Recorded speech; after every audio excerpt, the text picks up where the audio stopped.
નમસ્કાર, મુદ્દાની વાત જોવાની શરૂઆત આપ કરી ચૂક્યા છો। હું છું આપની સાથે વિકાસ મકવાણા। હું છું આપની સાથે ભાવિકા। મુદ્દાની વાતમાં જે વાત કરીશું, આ યુદ્ધ ક્યાંય પણ અત્યારે પૂર્ણ થતું નથી જોવા મળ્યું અને દિવસે ને દિવસે ઓર વિધ્વંસક થઈ રહ્યું છે।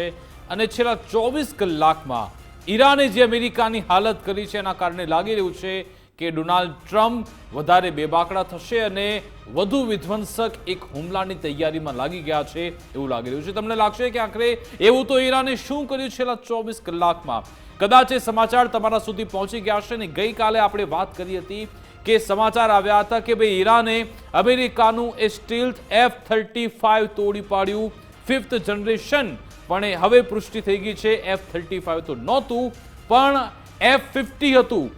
એટલે આ મોટા હજારો કરોડોના જે પ્લેન અમેરિકા વાપરે છે એમાં પણ એ રડાર સિસ્ટમ તો હોય છે કે એ સ્ટીલ ટેકનોલોજીથી લેસ હોય છે, એને પણ તોડી પાડવામાં આવ્યું અને એ માત્ર એ પ્લેન તૂટવાથી એ આખી વાર્તા પૂર્ણ થતી નથી, કારણ કે જ્યારે પ્લેન તૂટે એની સાથે એમાં ક્રૂ મેમ્બર, પાયલોટ આખરે ક્યાં છે એને લઈ હવે અમેરિકા ચિંતામાં છે, કારણ કે અમેરિકાને દહેશત એ છે કે પાયલોટ ઈરાનના હાથમાં આવી જશે અને જો એ પાયલોટ ઈરાન પાસે આવી ગયો તો પછી ઈરાન એને એક બાર્ગેનિંગ ચિપ તરીકે ઉપયોગ કરશે અને આખા યુદ્ધની દિશા 360 ડિગ્રી ફેરવાઈ જાય તો નવાય નહીં। એટલા માટે જોરદાર સર્ચ ઓપરેશન ચાલી રહ્યું છે ને આમાં પણ ઈરાનની વિન વિન સિચ્યુએશન એવી રીતે રહી કે જ્યારે ઈરાને પહેલું પ્લેન અમેરિકાનું તોડી પાડ્યું, ઈરાનને ખબર હતી કે એમના પાયલટને શોધવા માટે બીજા પ્લેન આવશે, કોમ્બેક સર્ચ ઓપરેશન શરૂ થશે।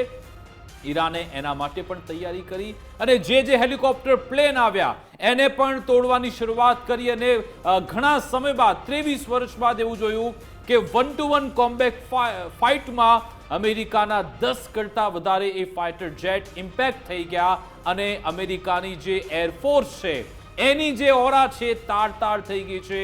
અમેરિકાની એરફોર્સ કે જે કહેવામાં આવે છે ઇનવિન્સિબલ છે, તાકાતવર છે, એક એનો ઓરા છે, એ ઓરા અત્યારે ઝીરો થઈ ગયો છે। આ ઈરાન જેવો નાનકડો દેશ અમેરિકા સામે ક્યાંય સ્પર્ધામાં નથી, પણ તમે જુઓ કે એણે જે અત્યાર સુધી જે તૈયારી કરી હતી એનું પરિણામ આજે બતાવ્યું કે અમેરિકા પર આખા વિશ્વભરમાં થૂ થઈ રહી છે કે એના પ્લેન ઈરાનની પર ટકી શકતા નથી ને એટલા માટે પણ વાત થઈ રહી છે કારણ કે ટ્રમ્પે દાવો કર્યો હતો કે અમે તો આરામથી અમારા પ્લેન ઈરાન પર લઈ જઈ શકીએ છીએ, જ્યાં અમારે એટેક કરવા હોય એટેક કરીને પરત આવી જઈએ છીએ।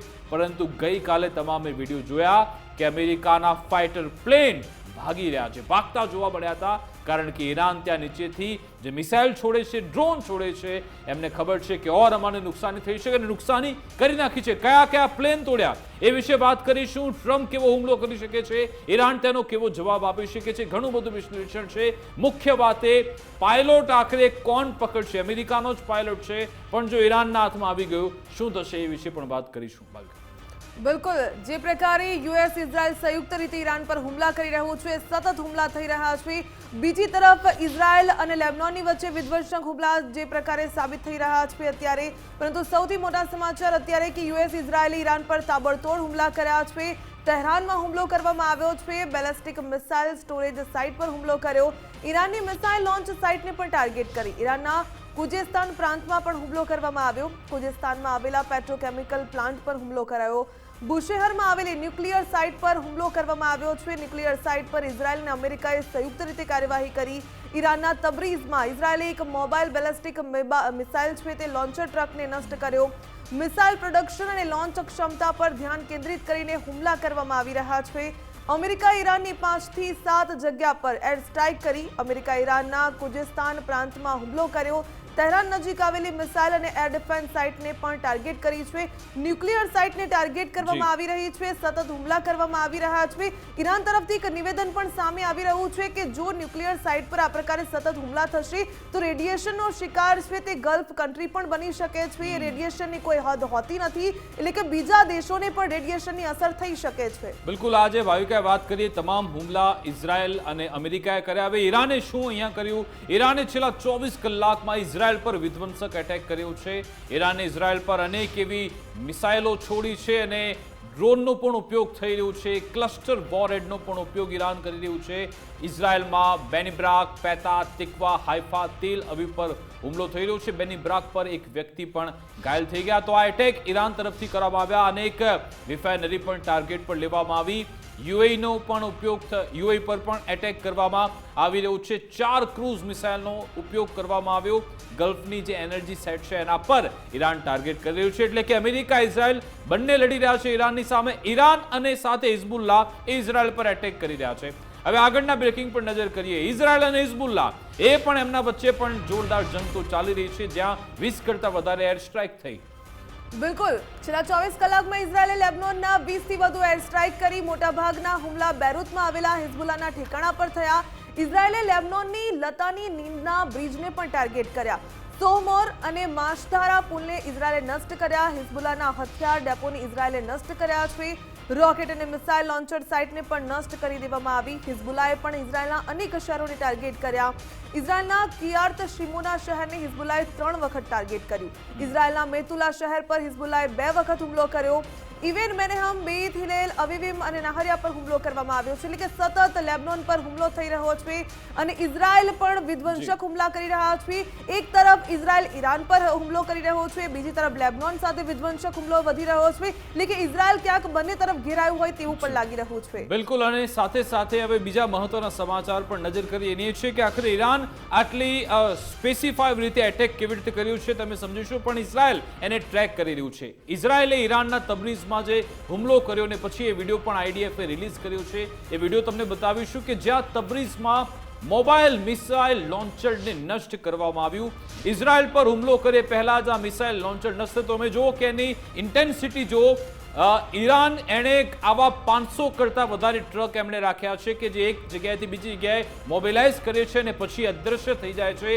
એમાં કંઈ પણ બીજી વસ્તુઓ છે, પણ હવે ઇઝરાયલ તેને ટાર્ગેટ કરી રહ્યું છે અને આ વિડીયો પણ રિલીઝ કરવામાં આવ્યો। તમે જુઓ કે તિર્બીઝમાં આવા ટ્રક પસાર થઈ રહ્યા હતા। ઇઝરાયલને ખબર પડી અને ટ્રક હવે ઇઝરાયલે ઉડાવી દીધા છે અને એટલા માટે જ ઈરાન પાસે કોઈ એવો કમાન્ડ સેન્ટર નથી એક જગ્યાએ મિસાઇલ પડી હોય। આવા 500 થી 600 ટ્રક અલગ અલગ શહેરોમાં ફરે છે। એ મિસાઇલ લોન્ચ કરીને પછી ત્યાંથી નીકળી જાય છે અને ઇઝરાયલ તેની પાછળ પડ્યું છે। બીજા બ્રેકિંગ પર આવીએ તો ઈરાને ઇઝરાયલ પર ક્લસ્ટર વોરહેડથી પણ હુમલો કર્યો છે, જ્યાં ઈરાને મધ્ય ઇઝરાયલમાં ક્લસ્ટર વોરહેડ વાળી બેલિસ્ટિક મિસાઇલથી પ્રહાર કર્યા, જેમાં એક વ્યક્તિ ઘાયલ થયો છે, એની સારવાર ચાલી રહી છે। તો આ બધી પરિસ્થિતિ છે। આ બધાની વચ્ચે હવે આગળના સમાચાર પણ આવીએ। બીજા બ્રેકિંગ પર પણ નજર કરીશું કે જ્યાં ઈરાન તરફથી આ મોટો દાવો કરવામાં આવ્યો છે। ઈરાને વ્યૂહરચના મજબૂત કરતા નવી એર ડિફેન્સ સિસ્ટમ તૈનાત કરી છે। ઈરાનના સંયુક્ત સૈન્ય કમાન્ડ ખાતમ અલ અનબિયાએ આ દાવો કર્યો છે કે સુરક્ષા ક્ષમતા વધારવા માટે આ ડિફેન્સ સિસ્ટમ તૈનાત કરી છે અને કહ્યું ટૂંક જ સમયમાં એર સ્પેસ પર અમે કંટ્રોલ કરી લઈશું। અને હવે શરૂઆત કરીશું એક ગ્રાફિક્સ આપણે જોઈશું કે આખરે જે આપણે વાત કરી કે કેટલું નુકસાન પહોંચ્યું છે અમેરિકાની એરફોર્સને। એક બાદ એક ફટાફટ જોઈએ। આ 2 માર્ચની વાત છે।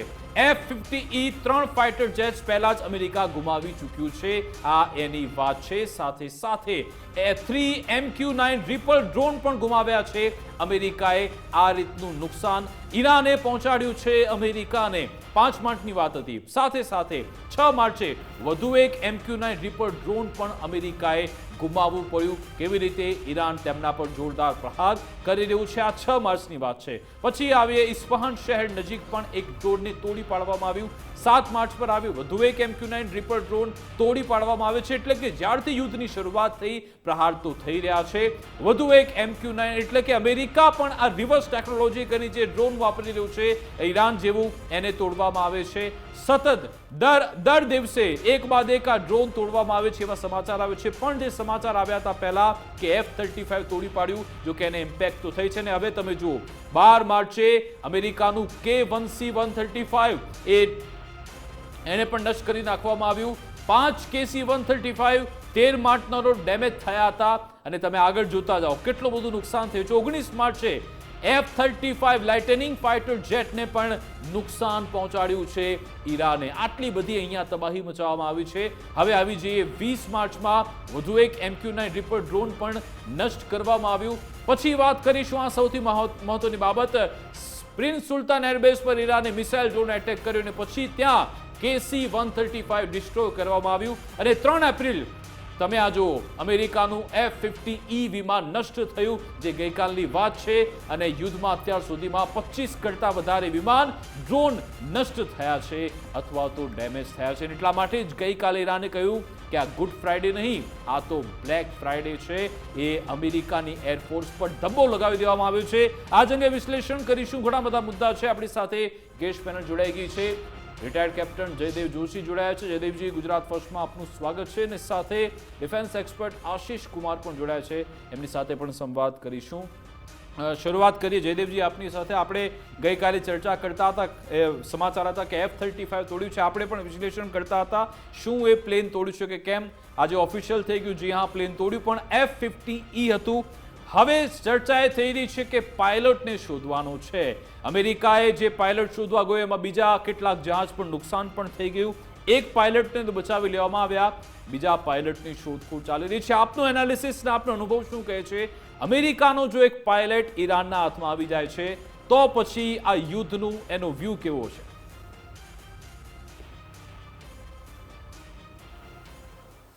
જી, ખૂબ જ ગંભીરતા સાથે આપણે એ વાતને પણ ચોક્કસ આવરી લેવી જોઈએ વિકાસજી કે આ રીતે આ પાયલટ્સનું જવું એ કોઈ પણ દેશના પાયલટ્સ હોય અને આવી રીતે જાનખુવારી થતી રહેવી કોના માટે, એના પર એક પ્રશ્નાર્થ છે. પણ આપણી સંવેદનાઓ ભારત કે જેને ઇઝરાયલ સાથે સારા સંબંધ છે અને ઈરાન સાથે પણ મોડી પણ આપણે સોલિડારિટી દાખવી છે. એટલા માટે આવા અને એક પૂર્વ સૈન્ય અધિકારી હોવાના નાતે, જેણે વર્દી પહેરી હોય એવા એક વ્યક્તિ હોવાના નાતે, આવા કોઈ પણ વ્યક્તિનું ગુમ થવું, ગાયબ થવું, એમને હતાહત થવું, શહીદ થવું, એના માટે દુઃખ આપણે ચોક્કસ વ્યક્ત કરીએ.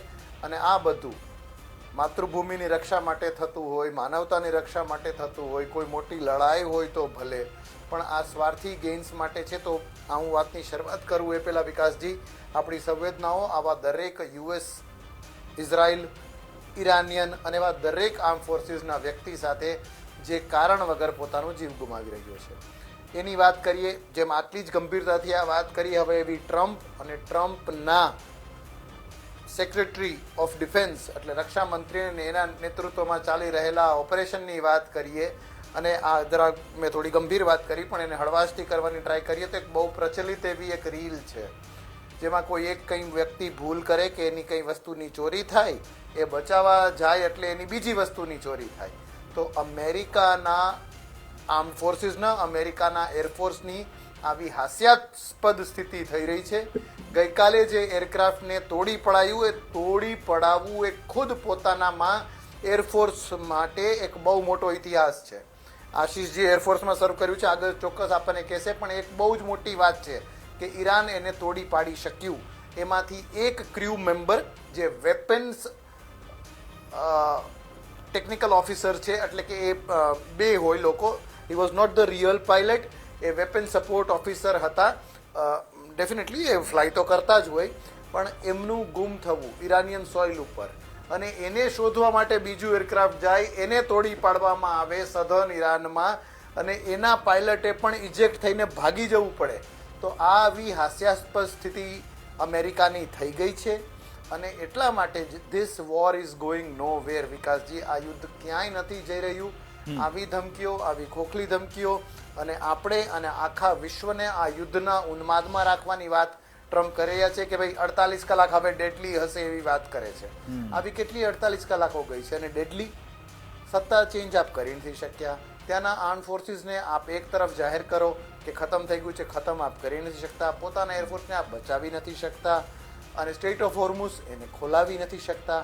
તો આ માત્ર ને માત્ર આ ઉન્માદ ઊભો કરી શેર માર્કેટની રમત રમવી, ઓઇલના વેપારમાંથી ફાયદો ઉઠાવવો અને સંપૂર્ણ ગ્લોબલી દરેક દેશ, નાટો, આ તે બધાને પોતાના બાનમાં રાખવા એવી સ્વાર્થી અને છીછરી માનસિકતાથી અત્યારે જે કાંઈ પણ ચાલી રહ્યું છે તે ચાલી રહ્યું છે. આ બધાની વચ્ચે ડોનાલ્ડ ટ્રમ્પની પ્રતિક્રિયાની પણ રાહ જોવાતી હતી, પણ ટ્રમ્પે કહ્યું છે કે ભલે વિમાન તોડ્યું હોય, વાતચીતનો પ્રયત્ન ચાલુ છે. એ રીતના સંકેત એમણે એક વાતચીત દરમિયાન આપ્યો છે કે ડીલ માટે પ્રયત્ન થઈ રહ્યા છે એવી વાત ડોનાલ્ડ ટ્રમ્પ તરફથી કરવામાં આવી. આશીષજી, આપની પાસેથી જાણવું છે કે આખરે ઈરાન એના માટે જ અમેરિકાએ દાવો કર્યો હતો કે અમે તો આરામથી ત્યાં જઈએ છીએ પ્લેન લઈને, અમે જે પણ અમારા ટાર્ગેટ છે એચીવ કરીને પરત આવે છે. ટ્રમ્પે કહ્યું હતું કે અમે એમને એર ડિફેન્સ સિસ્ટમ તોડી પાડી છે, રડાર સિસ્ટમ તૂટી ગઈ છે.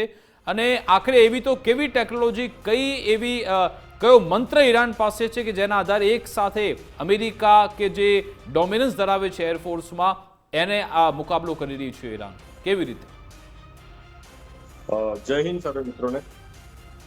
ખૂબ એકચ્યુઅલી આ એક ઘણી હાસ્યાસ્પદ તો ના કહેવાય પણ ખૂબ એક ઘણી અગત્યની વસ્તુ છે. કારણ કે અમેરિકા ટેકનોલોજીકલી આપણે વાત કરીએ, અમેરિકા અને અમેરિકન એરક્રાફ્ટ એના જે બી સિસ્ટમ છે they are known as either 4th generation or 5th generation aircraft.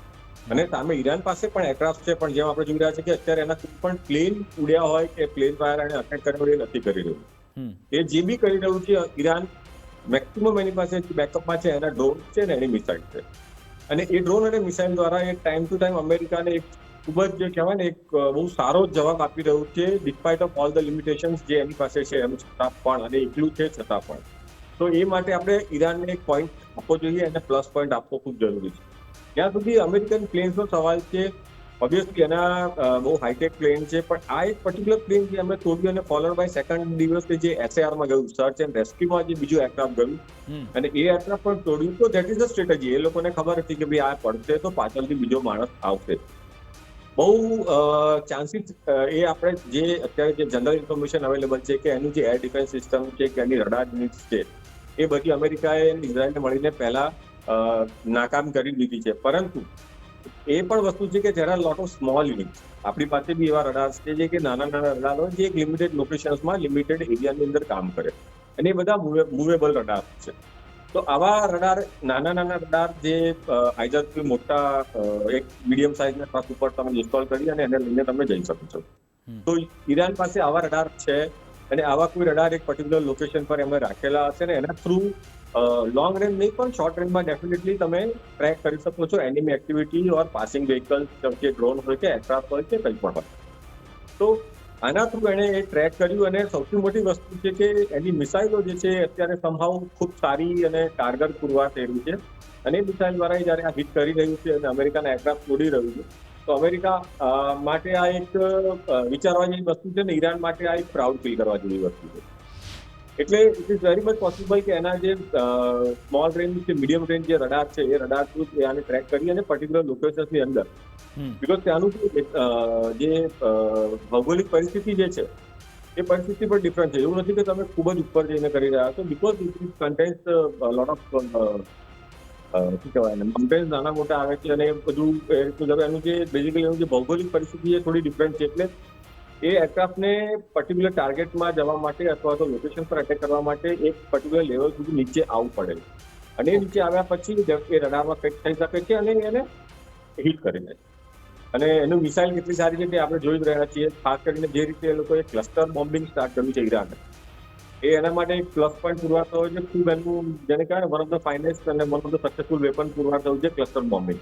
મિસાઇલમાં cluster bombing કરી અને એ મલ્ટિપલ સ્ટ્રાઇક કરી રહ્યા છે, એક આખું ક્લસ્ટર બોમ્બિંગ કરી રહ્યા છે. ઓકે આશીષજી, આમાં જે રીતની નુકસાન અમેરિકાને થયું છે ને જે ચર્ચા અમેરિકા અને મીડિયામાં પણ થઈ રહી છે, વિદેશમાંથી પ્રતિક્રિયા પણ આવેલી છે, ડોનાલ્ડ ટ્રમ્પ એ ઓર બેબાકડા થયા છે એવું પણ કહેવામાં આવે છે, અને કોઈ મોટા હુમલાની તૈયારી છે. અને જે ડિપ્લોયમેન્ટ થઈ રહ્યું છે, આજે એ રિપોર્ટ આવ્યો કે ડઝન કરતાં વધારે એ C-70 ગ્લોબ માસ્ટર ત્યાં એટલાન્ટિક ત્યાંથી ક્રોસ કરી રહ્યા છે એવી વાત પણ આવી. KC-135 ટેન્કર કે જે ફ્યુલ ત્યાં ભરવાનું કામ કરે છે એ પણ ઘણા બધા ત્યાં જઈ રહ્યા છે. સૌથી મહત્વની બાબત એ કે ડૂમ્સડે પ્લેન E-40B નાઇટ વોચ જે કહેવામાં આવે છે એ પણ એન્ડ્રુ એરબેઝ પર, એરફોર્સ બેઝ પર તે ડિટેક્ટ થયું છે. આ ડૂમ્સડે પ્લેન પણ ત્યાં પહોંચ્યું છે. શું સંકેત બતાવે છે? અગાઉ જ્યોર્જ W.H. બુશ એ કેરિયર પણ ત્યાં પહોંચ્યું હતું. કંઈક તો થઈ રહ્યું છે, અમેરિકા કંઈક તો કરી રહ્યું છે, એ વાત નક્કી છે એવું આપ આકલન કરી શકશો? 100%. જો એક વસ્તુ અમેરિકાની છે બહુ ઇમ્પોર્ટન્ટ છે અને એના માટે એની જે ફોર્સિસ છે વખણાય છે, જે don't leave a man behind. એ લોકોનો એક બહુ સ્ટ્રોંગ મંત્ર કહી દો કે એ લોકોનું પેલું એક કમિટમેન્ટ કહી દો, જે don't leave a man behind. અને આપણે જોઈએ છીએ કે અત્યારે એમનો એક ઓલરેડી એમનો એક ક્રૂ હતો કે જે ફ્લાઇટ સાથે ગયેલો હતો અને એ મીટિંગ છે, તો એને શોધખોળ કરવા માટે તે લોકો આકાશ પાતાળ એ કરી નાખશે. એમાં કોઈ વિચારવા જેવું છે નહીં. They will fight it out. પછી એના માટે એમને કેટલું બી કેમ ના કરવું પડે, કે આખી અમેરિકન આર્મી ત્યાંથી ઉપાડીને અહીંયા બી લઈ આવી પડે તો એ કરશે. તો આ એ અમેરિકન ફોર્સિસનું એક બહુ સ્ટ્રોંગ એ છે કે we do not leave a man behind. Right, that is point number 1. Point number 2, આજે ટ્રમ્પનું સ્ટેટમેન્ટ બી આવેલું છે, તમારી પાસે બી આવેલું છે કે વી વિલ રેઇન ધ હેલ. તો એની માટે તૈયારી ચાલી રહી છે, ઘણા દિવસથી કહે છે. 48 અવર્સનું વળી પાછું એમણે એક અલ્ટિમેટમ આપેલું છે. તો એ વસ્તુ કરશે. ઓનલી થિંગ ઇઝ એમણે ખાલી એટલું જ જોવાનું છે કે ત્યાં નાની નાની સરપ્રાઇઝીસ જે ઈરાન તરફથી એ લોકોને મળી જાય છે ને એને બેકફૂટમાં જવું પડે છે. આના પહેલા ટ્રમ્પે એક બીજું સ્ટેટમેન્ટ આપ્યું હતું કે ભાઈ our ship was attack from different angles, around 17 or 21 એંગલ્સથી અટેક થયેલા હતા. તો આ વસ્તુ ઉપર એમણે વર્કઆઉટ કરી અને પછી they may start their main operation or anti operation, જે બી તમે કહી શકો. ઓકે, જયદેવજી આપ એમાં કંઈ એડ કરી શકો કે ડૂમ્સડે પ્લેન જે એની મુવમેન્ટ લોકો ટ્રેક કરી રહ્યા છે અને હવે તો ઇન્ટરનેટની દુનિયામાં બધું લોકો ચેક કરી શકતા હોય છે. કહેવામાં આવ્યું કે એન્ડ્રયુ એરફોર્સ બેઝ પર ટ્રેક થયું છે અને એનું ડૂમ્સડે પ્લેનનું કામ શું છે કે યુદ્ધની વચ્ચે પણ સરકાર કામ કરતી રહે એ માટે એ એની ખાસિયત છે. એ શું સંકેત આપે છે? આટલા બધા ગ્લોબ માસ્ટર ત્યાં એટલાન્ટિક ક્રોસ કરી રહ્યા છે, તો કંઈક તો ઓપરેશન થવાનું છે ઈરાન પર, એ વાત નક્કી છે. એટલે યુદ્ધ ઓર વધારે વિધ્વંસક થશે એટલું કહી શકીએ આપણે.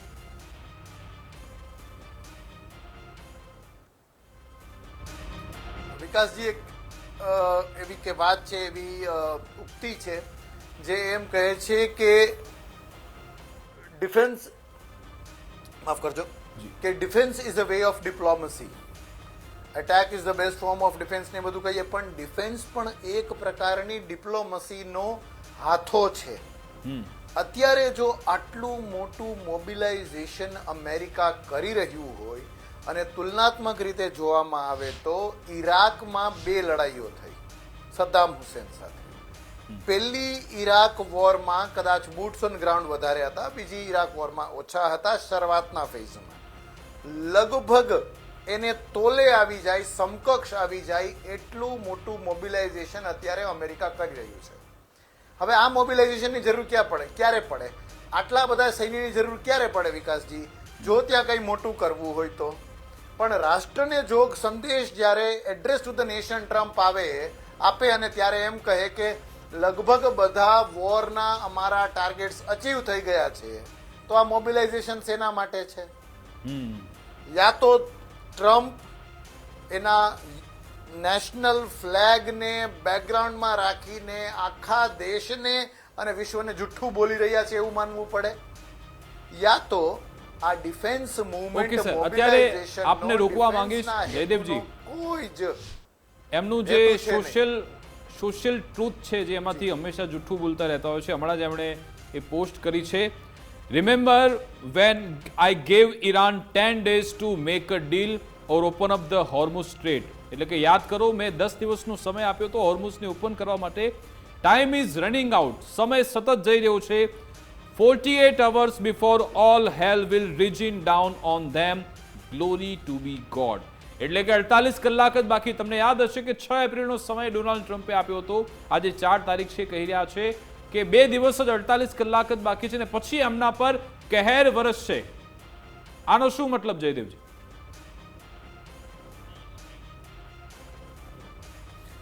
હવે આ જ ટ્રુથને આપ જુઓ, અથવા વિકાસજી આપ એ ટ્રુથ અને એ રાષ્ટ્રજોગ જે સંબોધન એમણે કર્યું એમાં જોવો શું હતું કે અમારે સ્ટ્રેટ ઓફ હોર્મુઝની જરૂર નથી. આ એક્ઝેક્ટ ગુજરાતી ટ્રાન્સલેશન છે જે ટ્રમ્પ બોલ્યા હતા તેનું. અમે અને વેનેઝુએલા, એટલે અમેરિકા અને વેનેઝુએલા સાથે મળીને, અગેન આ એક્ઝેક્ટ ટ્રાન્સલેશન વિકાસજી કહું છું, ઈરાન અને સાઉદી અરેબિયા કમ્બાઇન્ડ કરતા વધારે ઓઇલ પ્રોડ્યુસ કરીએ છીએ. અમારે એની જરૂર નથી. જેને એની જરૂર હોય એ મુક્ત કરાવે. એ ઈશારો હતો યુરોપીય અને એશિયન દેશો માટે. તો જો ત્યારે જરૂર નહોતી, સ્ટેટ ઓફ હોર્મુઝની અમારે જરૂર ભૂતકાળમાં નહોતી, હવે પડશે નહીં એવું હતું, તો હવે કોના માટે સ્ટેટ ઓફ હોર્મુઝ ખોલાવવા માંગે છે?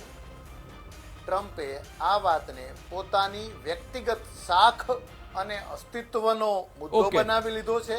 યેન કેન પ્રકારે એમણે ટ્રમ્પ પણ જયદેવજી આમાં એ પણ કહી શકાય કે સ્ટ્રેટ ઓફ હોર્મુઝ પર જ્યાં સુધી ઈરાનનો કંટ્રોલ રહેશે ત્યાં સુધી દુનિયાભરની નજર તો ઈરાન પર રહેવાની જ છે.